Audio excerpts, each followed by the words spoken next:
Live. Let's see. We are live. I think I am.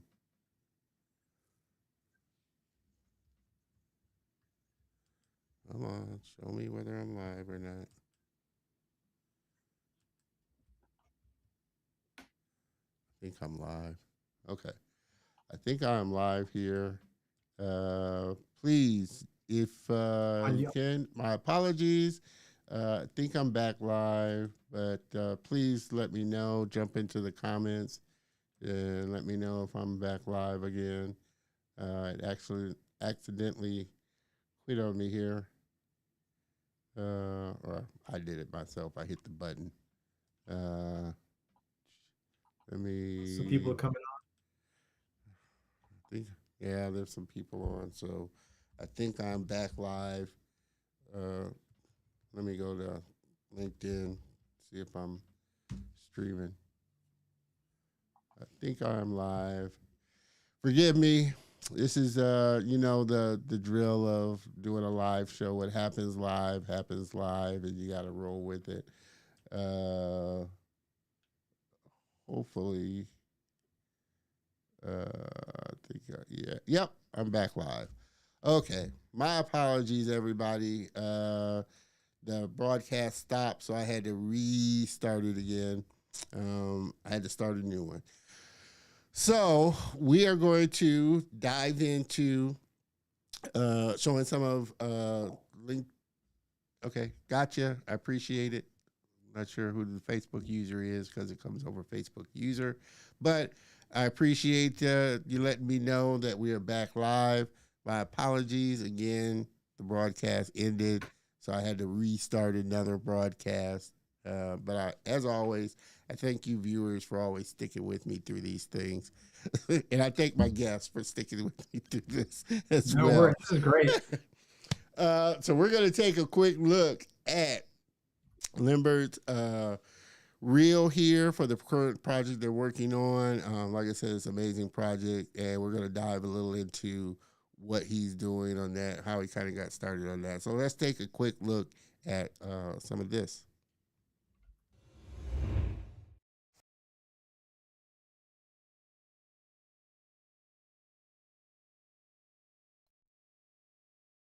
When the architects of our republic wrote the magnificent words of the Constitution and the Declaration of Independence, they were signing a promissory note.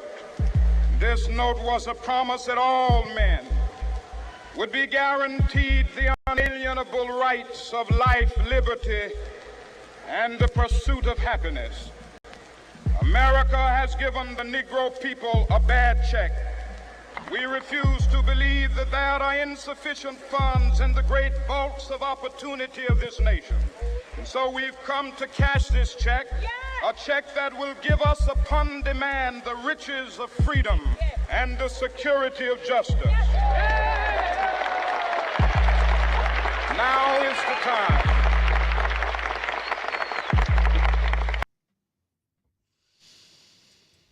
Thank you, Granny.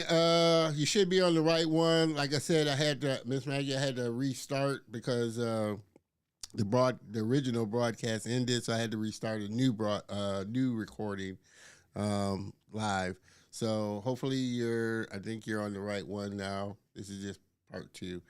Um, but we're gonna dive into. I want to dive into that and just how you're using VR with the MLK, and you know, we kind of talked a little before we got on the show about just the interactivity, and you're wanting to kind of bring the audience into Yeah. your stories now.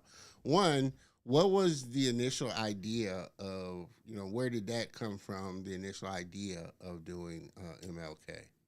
So I was invited to this project by Meta um, at Flight School, the studio I was working at the time. We were a big part of helping them with their VR for Good program, and they had an opportunity to port the original project that was done for MLK in VR, which was I forget, done by another studio, where they basically take you to the March for Freedom in Washington at the National Mall and kind of placed you there. And you observed from different vantage points Dr. King give his speech. It was all done in CGI. It was, you're in the crowd. And they wanted to basically port that tethered VR experience to a mobile one for their headset. But they said, how can we improve this? How can we add to this as a continuation? How do we add another layer to this with our headset that makes it a little bit more interactive? And that was like the first conversation. At the same time, I think Time Studios, which was the client behind all this, they're the ones bringing Meta to the table, had just finished also doing the MLK experience on Fortnite. I don't know if everyone has seen that, but there was the way they did MLK 2 years ago on Fortnite. Then it was a big watch, sort of like a watch party in Fortnite, and Yeah. that was really interesting, unique. Also, how they're using that medium and that platform to use as a place to kind of have a presentation. I think they got some backlash there too about like people in the remotes and turning off the emotes anyway, but they were in the mix, and we were looking at it as like, well, how do we take the Meta headset experience and maybe do something a little different so that it is like a part of those other activations, those other projects, but add something new, almost like a new chapter in the conversation. And one of the things that I did was I thought about like, well, like, would you want to direct the piece? And I was like, yeah, I'd be interested. And I was actually in the middle of doing Department of Wonder, and I was worried about not giving this project enough attention. And so I said, well, listen, I really want to give this the proper attention. I want to work on it. So I'm going to focus on this as much as I'm focusing on Department of Wonder. And we carved out time to do both projects at the same time. And one of the things that I was curious about was, how do we take the headset and allow the audience to feel more authentically there? And what I noticed in the original version of it, in the MLK 360 experience that existed before our project, was that as richly rendered as it was also it felt like it pushed me further away from the moment than bring me in.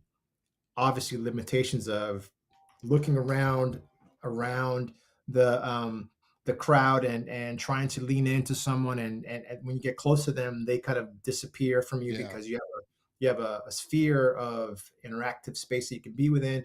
That was all kind of like kind of weird, because when you're in a crowd, people are right next to you. Yeah. They're right on you. And I remember one of the first creative calls that I had a conversation with the team, and I said, I just watched Questlove's Summer of Soul, the documentary of the music festival, and the intimacy of the crowd is important.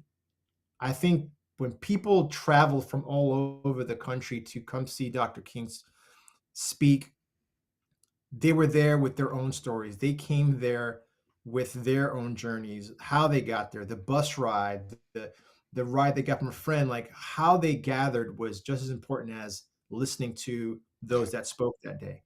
And I was like, we need to figure out how to do that.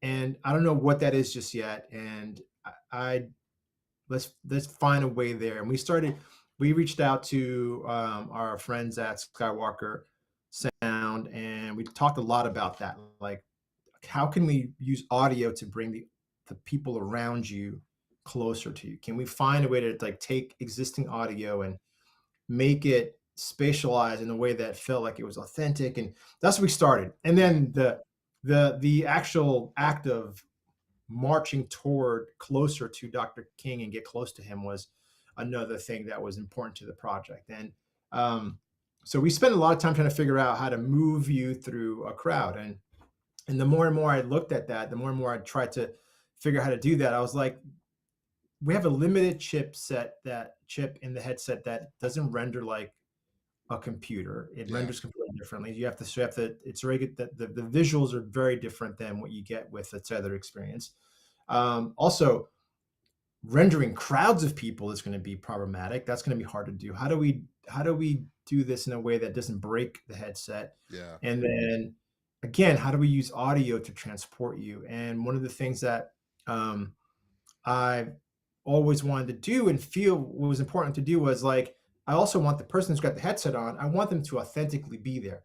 I don't want them to go to 1964 and move. Like, I don't want them to like, it's not a time machine. We're not Yeah. doing that because it's not going to look real. So how do we solve that problem? And also, I don't want to animate Dr. King. I think if we animate him in CGI, I think we're going to take away from the impact of what his words hold for us. That's what I thought, at least. Yeah. So how do I use the medium to let you feel like you're there in a moment and you have control over that moment, where you look and what you do and where you're leaning into, where you're not leaning into? Like, that matters. Those choices matter. Were the creative problems I gave myself. I was like, okay, can we do this without having to do a CGI version of Dr. King? Can we do this without having to render a crowd? And can I find a way for the audience to be there? And that's what we set out to do. And I proposed that back. I said, okay, we're going to figure out how to march or move through a crowd that is being pulled along or anchored by Dr. King's speech. And that's what we're going to build around. What does that look like? Not sure yet. We'll figure that out. But we early on, I thought it'd be really cool to connect the crowd to a rally today. Like, what is it like to be in a rally for freedom today, and to be in a rally for equality? The Black Lives Matter movement, even though this wasn't an attempt to make that movement the star, but I wanted to go like, well, what's happening today that reminds me of that time period? Like, what's the energy? How's activism alive today? Yeah. And I pitched from that POV, like, this is what it's like today, and what are people doing, and went down that path. And I said, listen, what if we find a way to connect with the past by feeling like this feels similar to something we do today? And honestly, what happened for me is that we went to go visit the MLK Monument and the National Mall in Washington. We went with the family. We took them on a tour. We did a little family vacation, kind of looked and just did the experiences. And we went to all the tours at night. And there was something really interesting about that. The lighting, of course, was unique and special, but I felt like I was walking through the path. I was standing in places where others had stood before me, and I was waiting I was crisscrossing through their timelines. I was like, this is where Dr. King spoke, right here. I'm standing right in front of him. And if I look off of there, like, that's where millions, like hundreds, thousands of people stood.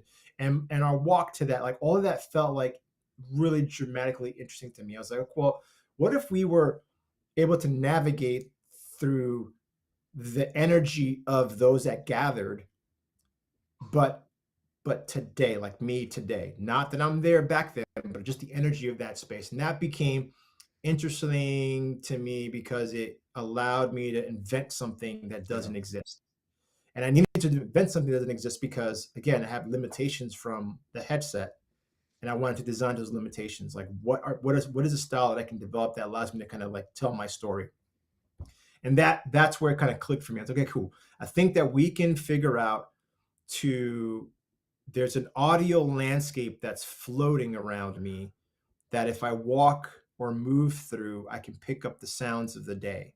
Yeah. That was a start. And pitched from that POV and go, okay, now how do I gamify the movement of the audience in this experience in a way that's not physical, where I'm not actually literally walking? And we did tests where you had a headset on and you would walk in a circle and it would make you feel like you were walking with a crowd.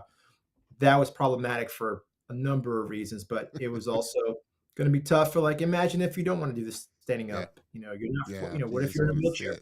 Yeah. Like, what do you do then? And so we scrapped that, and I said, we have to figure out a way to move people by engaging with them in something along the way. And when I looked at Dr. King's speech with the team at Time and Meta, we realized really quickly that the speech is broken into two parts. There's the "I Have a Dream" part of the speech that everyone's like, that's the MLK speech. Yeah. But the first half of the speech is really like, man, he's upset. Yeah. He's finger waving. He's like, yo, Yeah. this we got is to check. so We dumb. can't cash. This ain't gonna work. Like, and I'm like, I'm like, and the things he's calling out, I'm like, how is that today? Like, what's the experience with police like today? What's it like to try to buy a house today? Yeah. What's it like to vote today? Like, he's saying these things, and I'm like, okay, there's something there. Like, can we shape a narrative? Because that is very current. How far have we come? Have his words encouraged us to move further? Have we acted further beyond like the demands of the day? Yeah. Have we improved on that, man? That really, for me, solidified an opportunity to go, okay, well, let's talk about those three things. Let's talk about these things that were incredibly important to, like, these simple things that we should all get as Americans. Let's talk about them, how they shape and how they're moving us today, and how we connect through that speech, but how they're affecting us today. And that felt like a really interesting place. And then the solve, I took that floating out there. I took the solve of, well, how do I show off Dr. King without animating him? Like, well, okay, we're hearing him. He was here. Why don't we like just treat him like he is the monument of, like, you're visiting him in this space, but his statue literally is what you're listening to. That statue breaks into a bunch of different pieces because his speech is scattered among the masses, and then the pieces of the statue become an object that for us to engage with. I'd like that you can kind of grab and hear potentially that object, or grab and hold that object, and what does that mean? And that was of interest to Meta, because Meta was interested in taking advantage of the hands tracked part of their headset, like Yeah. your hands with this experience. So allowing us to connect with grabbing something and drawing it close to us and holding it. For me, the shards of rock, the stones that were floating around us, these stones of hope, the stones of Dr. King, became a tool for us to draw close to him. The trick, the sort of the sleight of hand we're doing, is that when you grab it and it launches you into a moment, each moment you grab is built around one of the demands in his speech: policing, housing, voting, all of these little moments, and activism at the end. I think all those moments you get drawn into is framed by the part of the speech that people really don't remember or notice, and then frames it around something that's happening today, which is really relevant, but then also at the same time allows us to maybe educate an audience on a specific topic. So that's not just like, this is about what it's like to be a Black person, this is what it's like to be a white person. It's more about, like, in general, here's structurally what we're talking about, what he's kind of getting at in here. And when you come out of that moment, you've physically moved in the space now. So that was a solve for moving the audience through the experience and getting him closer and closer. So at the beginning of the experience, Dr. King's voice is very distant off from us, and you're at the far end of the mall. Yeah. But as you engage with these stones, and as you move through the experience, you're getting closer and closer to the podium where he is. But also ultimately, it's by you drawing closer to the speech. And then the thing we borrowed, I thought was interesting, is now that we were hands free, can we use our body as a UI mechanism? And the most obvious thing is the power of raising your fist was just, Yeah. It means a lot.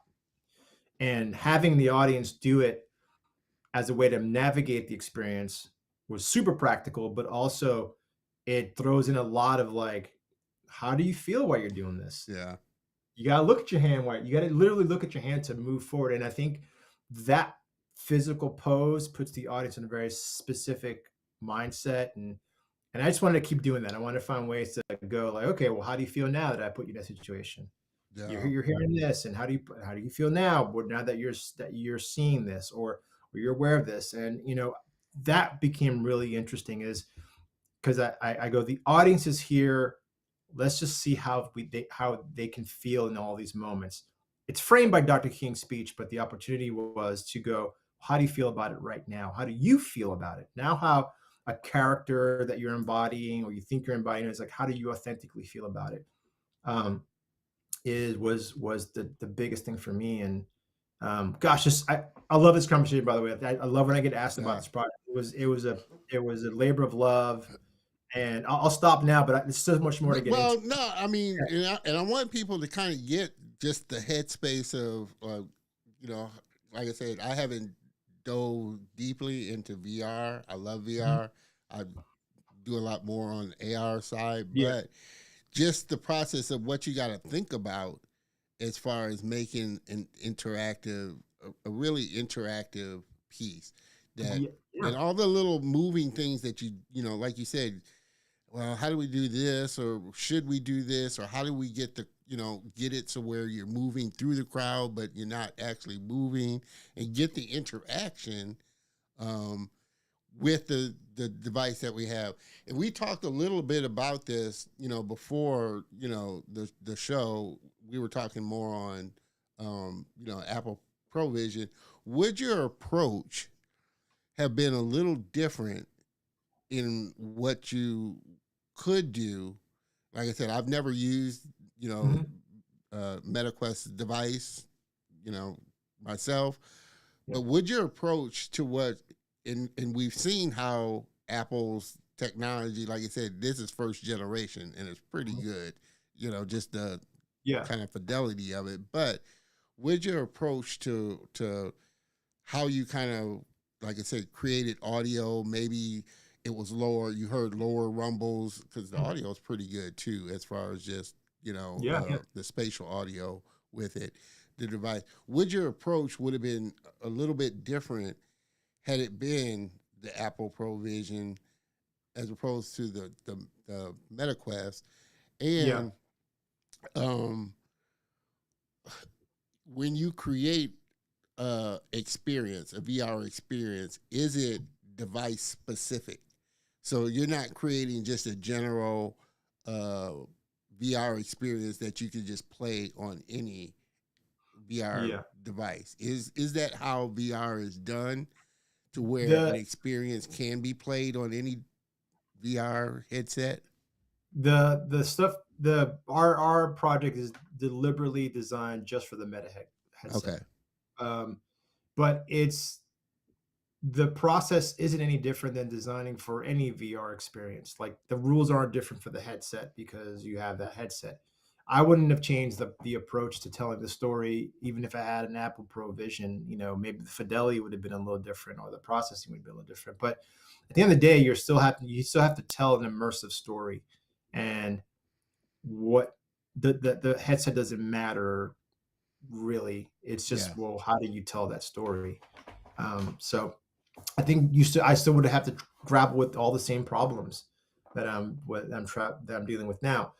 You know what? Probably I'd be interested in doing if I had that access or that technology is like, okay, I want to shoot video of, or I want to produce content with the Apple Pro's headset, its cameras as the main camera, and see what that yields. Yeah. Because there is an intimacy to that that's really interesting and cool. But that's maybe. But at the end of the day, well, okay, now that I can do that, what does that mean? Do I change what I'm doing? I still have to solve for people walking around. Like I have to solve for people engaging with the material. How do I bring Dr. King to life in a way that doesn't feel, you know, plastic and fabricated, and how do I draw you closer into the humanity of it all? I think that's where all those rules, all those questions are still super important to figure out how to use and how to solve for. Yeah. We're going to throw a few comments up in here. I'm not sure. Like I said, I don't have my Facebook page open, so I can't see the name. But that's a cool concept you came up with. Loves it. I'm assuming, I don't know if this is the same one. That's fire. Mr. DeMille, appreciate you tuning in there, brother. I am just coming in late. Is the MLK experience currently available on the Quest 2? Yes, it is. Absolutely. So you can check it out, DeMille, on the Quest 2 there. That's- my other brother Don is in here. The other Don Yeah, is Mr. what's Don up, Don? Dixon. We were just talking about you earlier there, Don. For sure. That's a cool concept.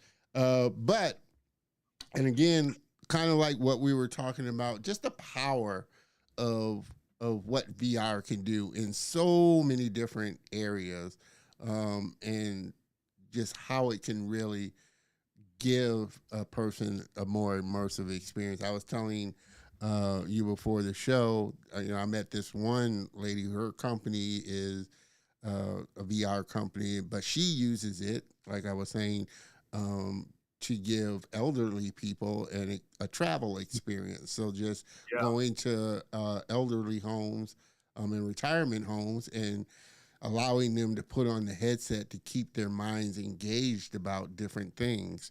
And so just how you can use VR in such an immersive and teaching way. That's what's always appealed to me. It has such a wide berth in how it can be used in a lot of different areas. Are there other things that you would love to explore even further to see how far you could really push the immersive experience within VR? Yeah, I think that there's a lot of opportunity. It's just it's you're probably limited by what people think the fidelity of the results are going to be. Taking showing someone spatial video or immersive video of a beach in Cancun is cool. Like Yeah, it's you set up a camera in 360 and you shoot that video and you got it right. That's cool, but you're not really there, right? Um, it's exciting because it kind of gives you the thing, but you don't, but it doesn't really deliver on like the promise of being there. So I think anything we can do to heighten your sense of presence is important in the medium. How do you engage with the world? It's more like building a world for the audience to navigate through, however you yeah, decide they're going to navigate through that world, and then letting them play within that world and do what they solve a problem, solve a puzzle, engage with whatever it is you're trying to engage with, and will they make the choice to engage with said thing? I think that's sort of the kind of thing that's interesting to me, and again, it's very different than watching something. Doing something is very different, yeah, and people like say like gamifying an experience. Yeah, there is maybe potential for gamify, but also the ability to authentically be there is in whatever it is you're crafting is the opportunity, and there's still a lot of room to come up with ways of doing that. I like I said, I'm currently thinking of we're developing a project and one that kind of floats between fully VR and mixed reality, AR, yeah, yeah, between both those universes, um, and I think that's exciting. Breaking the frame or coming into a frame and going inside of something, and I like when you travel within something, and we kind of did a little bit of that in the project. Now is the time. You're in a national mall and then grabbing the stone to transport you to another moment. It's like you start here, but you're going inside something. So that transportation, that movement to another space is interesting. Now that you're in the space, what is it? What am I doing here? Like, why am I here? That's a really powerful thing that really works really well in the medium. So and that's inspired really from another project I did a long time ago called VR. I think it's VR. But basically, in the experience, you need to grab another headset and bring it towards your eyes, so and you like would a see picture another within a world. picture within a It's just picture. every time, yeah, you would navigate all these different worlds, and you got to like, oh, wait, another headset, and you grab that headset, and then you were now in another place, and it was like a rabbit hole. You just kept going deeper and deeper. It was a brilliant use of Yeah, the medium. It's also moving you in a way that you can't move in any other medium. I can yeah, show you in a movie, but it felt like I was in control of it. So that sort yeah, of stuff is really powerful to me. And like you're saying earlier, like when we get to Ready Player One status, where VR experiences, you can feel I am moving, and I feel the ground under me moving, and I feel when I yeah, pick this device, this thing, I can feel it in my hand. yeah. that changes thing. And there is, I mean, there's a lot of stuff that's being developed that'll get us there. There are gloves, and there are, the clothing and wearables that allow us to kind of feel stuff that I think will Yeah. change things. But that's exciting.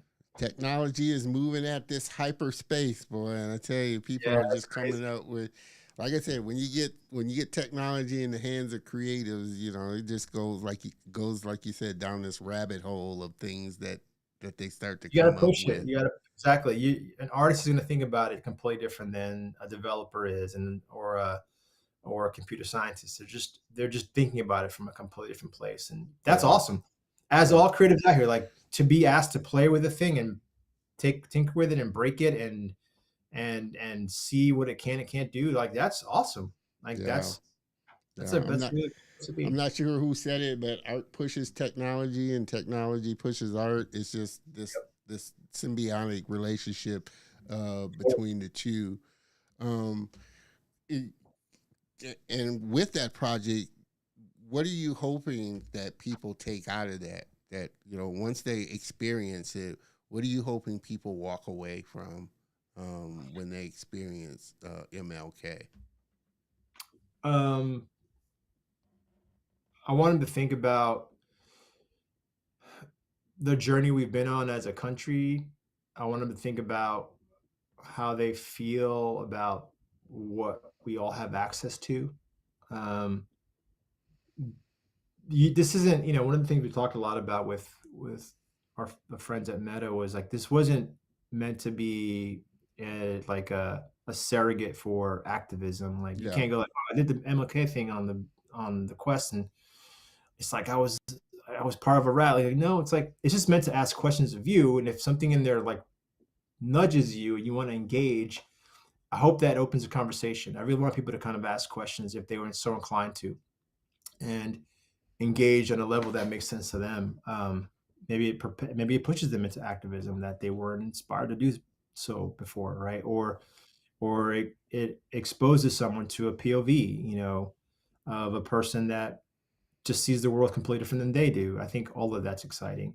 I want people to walk away with like, how does this sit with me, yeah, and let them sort of like answer from their personal experience. yeah, yeah. Makes you introspective. I think all art, starts to get you to this introspective point of Yeah. what you're thinking, where your mindset at.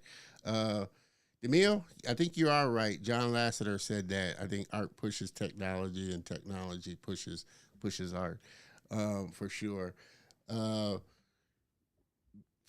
for you, is VR kind of the most challenging thing that you're doing? Because like I say, you do a lot of different stuff. You do illustration, you do film, you From the dabble in CGI. Is VR kind of the most challenging disciplines that you've been working on and foresee yourself working on in the future, or does each of the things that you do present its own kind of challenge in its way? I think they all present their own challenges. I think once you cross into, you have a handle on what you can and can't do, then it becomes fun. But getting over the hump of like, okay, what are the limitations, and pushing it and trying to figure out how to solve that is tough.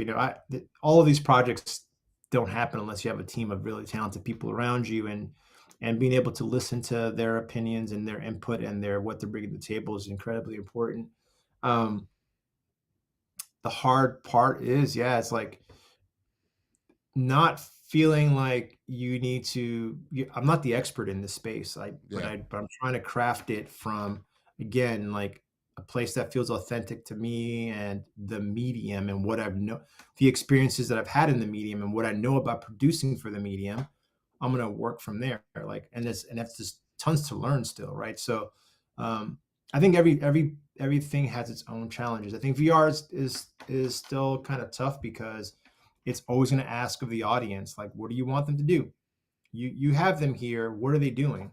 yeah. Uh, so you can answer that question millions and millions of ways, but at the end of the day, like that's one of the first questions is like, okay, what is the audience doing here? Are they just observing? And if they're just observing, then why are they doing it in this headset? Like, why are they Yeah. doing it this way? So, um, Well, as a creative, I'm and kind of somebody that's interested in VR myself.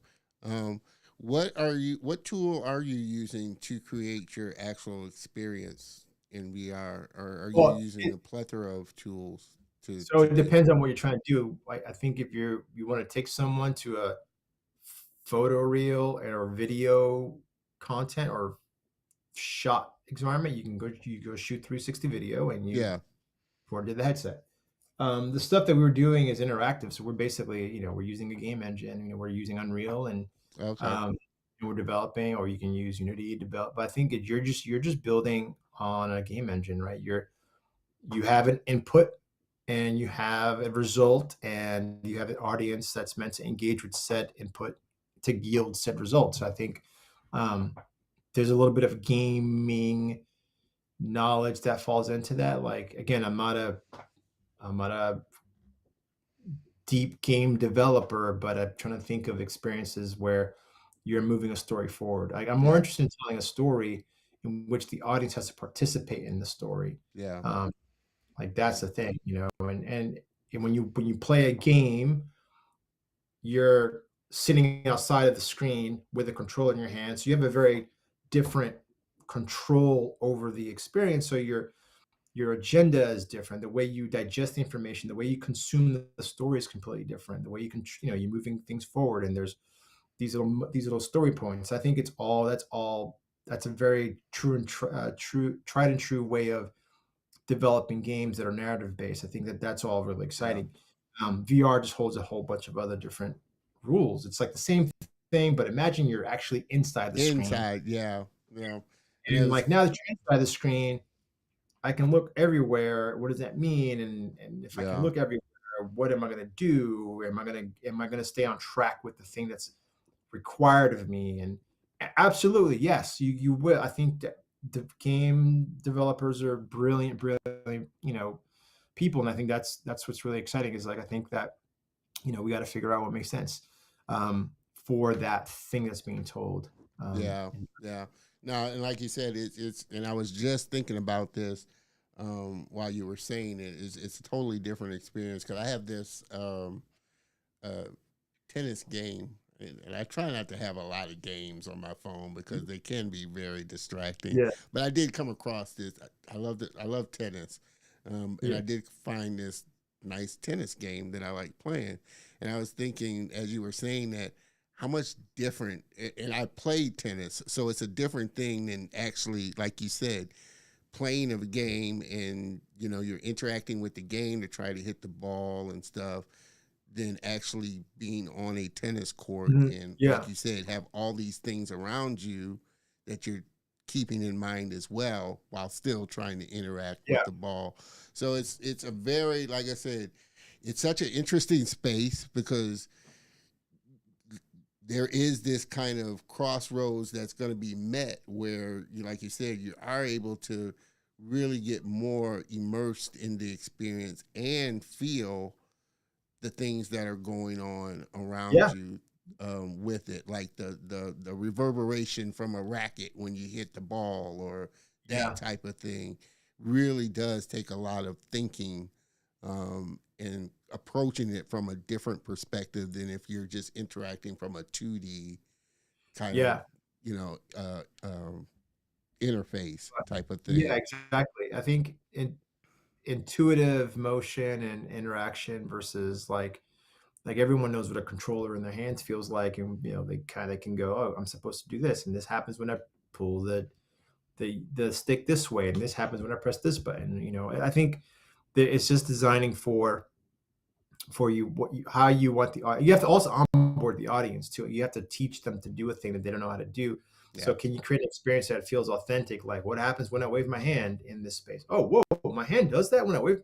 That's interesting. I didn't know I could do that. And like, once you give the audience like the set of rules, then they're off to the races. And that's again, that's learned from game development, which is like, this is how you jump in Mario, and this is how you run. Like, once you learn the rules, you know, the Yeah. game. Like, so you have to figure out what the rules are for the audience.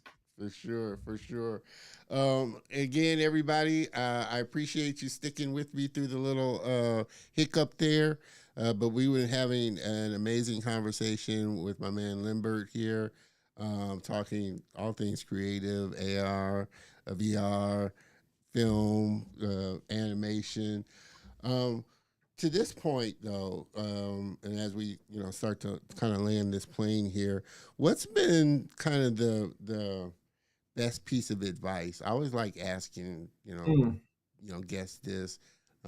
What's been the best piece of advice that's been given to you that's really kind of stuck with you so far through your journey? For me, I was told, hey, if you want to be a director, then go direct stuff. Like go do stuff. I think it that was that just simplified it for me. It's like, what is there are no barriers. Like go try to do what it is that you're trying to do. Again, I didn't set out to be a director. I was like, I want to be a Yeah, director. That's not what I was getting at. But it was like, I was like, how did you, how do you, I would meet directors. I'm like, how did you get to do what you do? Right. And it's like, well, I just kind of, I went and tried it and see what it felt like. I wanted to see what it felt like. And I tried it and I did it. And that sounds really simple, but for me, it unlocked this thing in my head of like, okay, I'm gonna go try that, see what that's like. And I know it's gonna be hard, and I'm gonna figure out how to do it. But if I can keep my head up above water and feel like I enjoyed it along the way, I think maybe then yeah, this was totally meant for me. But um, is to and then to ask what if was something I carry along with me. Uh, Told that early on. I was like, it's okay. It's what if you do it? Then what? Um, and uh, and then move from there. Like not being afraid to step into something because you're concerned about all the walls that are in front of you. Like I got to get over these walls. yeah, And what happens when I get over the wall? Am I going to be fulfilled or not? Or am I going to see something new? And then will there be more walls behind that? Like yeah, I just try to go like, okay, what if I was able to get over that hump? Let's see what happens at the other end and then go from there. Um, so I try to encourage people from that point of view because I've been encouraged that way. It's like just go for it. yeah, I remember sitting behind a VFX session with an artist, and I was like, wow, it's that easy. This is how you do it. It's like, yeah, it seems like it's really complicated, but at the end of the day, like, what's the result? What are we trying to do here? We're trying to make that little explosion feel like it's really there. Okay, let's do that. And then you go like, oh yeah, well the shadow should be here because the light's here. Like then you're just leaning into all of the stuff that as a creative, as an image maker, that yeah, help you sort of make that thing work. You're like, oh, okay. And then you go, well, why is it exploding? Then you start to ask questions about why you're doing the thing in the first place. And then I started to understand like there's a creative process, there's a tool, but there's a creative process and that helps you make these decisions and make these choices along the way that are based on what do you want the audience to see and feel. And that to me is the most important part of it. Is like at the end of the day, what's the takeaway? You can use any tool that's available, but you want the audience to feel a specific thing, right? yeah, It's no longer the case that you got to have the best camera with the specific lens on it to make you look like you shot this and it looks like someone else directed. It's just got to tell the story you want to tell. yeah. Connect, right? No, no, I totally agree. And hey, you all know how I do it. Cats drop Yeah, look at that. bombs. They drop bombs. Drop And it's and like you said, it's as simplistic as it sounds. It really is that. It's like I was talking to somebody. Well, I was talking to a screenwriter friend of mine. I was like, man, I'd really love to get better at writing. He said, well, write. right. It Exactly. just sit right. It just sit That's right. it. I know. You're gonna suck starting I out, know. but And guess what? you got gotta what's done. Go start. next time. You just gotta Improve. start. So that is pure advice. It's just whatever it is you want to do, just start. and do do it, that and you'll thing. Yeah, figure do it. out, you'll get better. Just like this show, I didn't know how to do a live stream show. I'm still not, like I said, definitely not at the top level, but you start and you learn and you get better, you iterate along the way. And so I feel like I've definitely gotten better from the first show that I've done, and you just keep doing it and you get better at it along the way. And you find out whether or not it's the path that you want to go down. Yeah, exactly. You're like, okay, I did it. You know what? That wasn't fun. I'm Yeah, not that really interested. wasn't fun. It's not really something I want to focus on. Exactly. Uh, but before we go, I want you to tell us about flight school, Okay. and what it's about and what you're hoping to Yeah. So grow flight that school. into. Well, so a couple of things. Since when we first spoke, I was engaged with flight school. We were doing stuff. I'm no longer at flight school. I'm full time Okay, independent director. My buddy Brandon and I are called In Between. in Um, between. we do where that's strictly trying to just be hired as directors for projects and develop our own ideas. Um, and then Flight School is they are an immersive, interactive, sort of experiential design studio, still existing, still around. They're still in here in Dallas. They are part of Real Effects Animation, which is a big animation studio here in Dallas, Texas, and Montreal. But Flight School's agenda is hopefully to keep developing interactive experiences, whether they're gaming or physical engagement experiences. And so from time to time, I still consult with them on projects. We're actually consulting on a project with the Time Studio folks with Flight School, which is really potentially really, really cool. And um, there is so there's that specifically. I'm on the roster of Dress Code NYC, which is a commercial Yeah, house I in New just York. saw that post. Congratulations on Thank that. you. Yeah, so that's just scratching, just independently, kind of chasing that work and helping them out. One kind of win some work on a narrative driven animation level, and then Brandon and I are, like I said, we've got some position opportunities. We closed the Department of Wonder in Houston in December to try to figure out what to do with it next. It's just operating that remotely was incredibly hard, but also I think it did what it was supposed to do, which is to draw in other businesses to the location of Sugarland. And but we learned a lot about immersive storytelling and on a physical space. And we got a couple of ideas that were bubbling up right now that the team that built that we worked with to build that are kind of wrapping our heads around. I'll just say it's an arcade experience Yeah. and taking what we learned from the Department of Wonder, but applying it to a gaming space is something that we're tinkering with right now. So Yeah. Well, last question. Well, with In Between in your own, you and your partners, own stories, are you concerned? Well, I won't say concerned, but are you thinking more about like your own IP or own ideas of films and getting them out there, yes, whether they be live action or whether they be animation or a combination of CGI that and that, but your that own is IP? absolutely our own IP. That's the plan. That is the hope. We have representation with anonymous content. They help allow us to have conversations with studios and people that are buying content and meeting people. And that's our biggest thing is trying to get. We have some really interesting ideas that we're excited about, and we're trying to get off the ground. It's hard, guys. I'm sure it's everyone knows it's incredibly hard to come like I came up with this movie. Like no, it's really hard. You got to get in front of like Yeah, you got to everybody get it else, in front of the right? people. But yeah, no, we're out there plugging away and getting interest, and while we're doing that, we're also helping develop and bring other things to the front. So um, it's a little bit of both. Like hire us as directors, but also while we're here, check this out, the story that we've got, and trying to pitch Gotcha. from that POV. Yeah. Gotcha. So, well, and I keep saying one last question, but your live action, you said you love sci-fi. Are there other genres of say like horror or You know, type yeah. of type of things that you would love to dabble in or have thought about maybe I think thinking? thriller might be the next thing that I'm interested in, outside of sci-fi. I'm not really a big horror guy. I'm not that I don't like it. I like horror films. I think they're awesome. I think but I don't know. I don't know if I have the consistency and the headspace to do that Mm, for an entire film.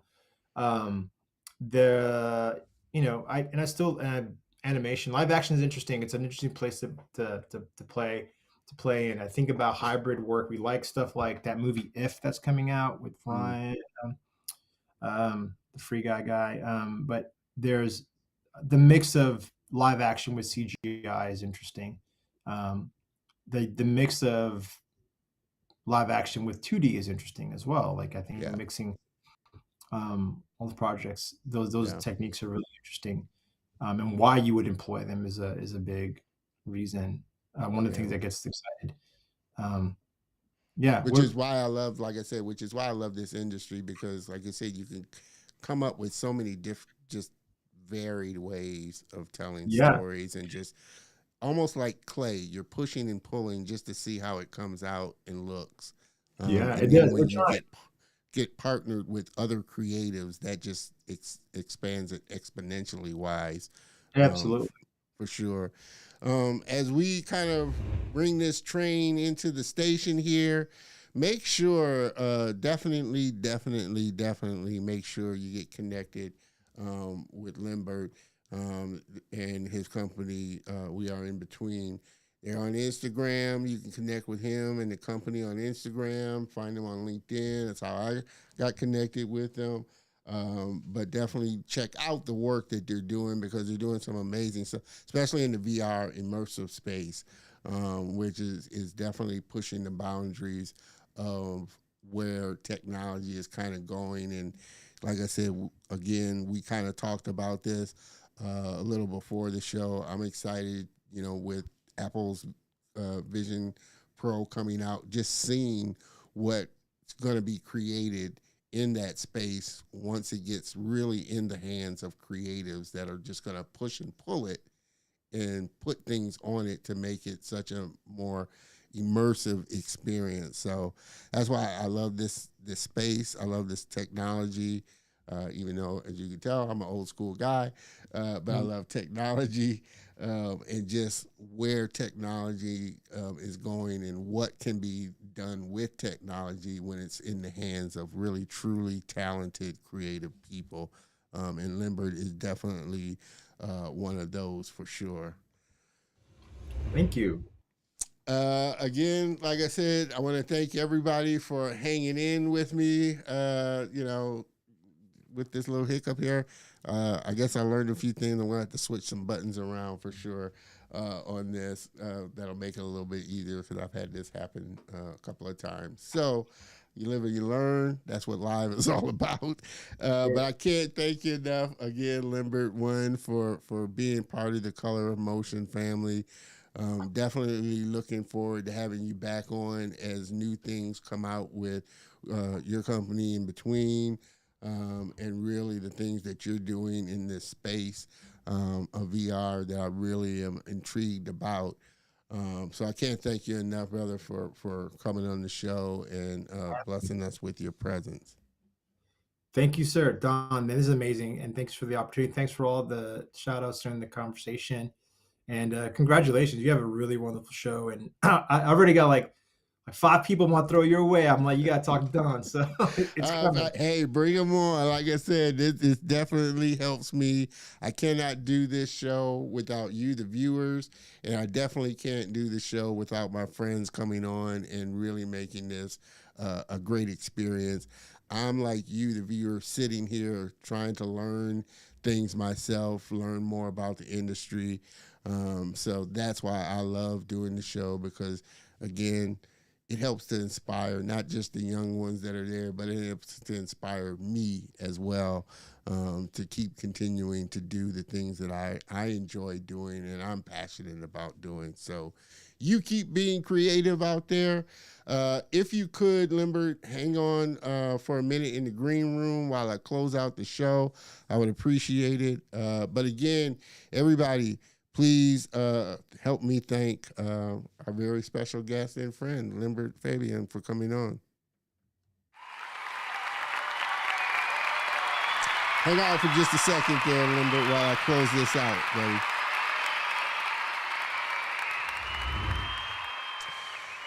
Well, guys, gals, I enjoy doing this. Thank you again. I can't thank you enough for hanging in and being a part of the show. I can't thank my guests for enough for hanging in with the hiccups and everything. As I work to make this a smooth. It's tough when you're doing all of the switching and everything by yourself. It'd be different if I had a producer and I was just sitting in front of the camera. But so working the buttons and doing everything can be a bit challenging at times. So I appreciate all of y'all for hanging in there with me. Mr. DeMille, thank you there, brother. Definitely can't wait to get you back going. Great chat as always, man. Seriously, great guest as well. I definitely figured you would enjoy it with, what he does in the interactive space. I know you got a MetaQuest there. And you enjoy the VR space as well, especially with what you do, game character animation. So I knew you would love it as well. Thank you, everybody. I hope you have a great rest of the week. This second quarter is rolling along very, very well. We've had some amazing guests on so far, and that's going to continue.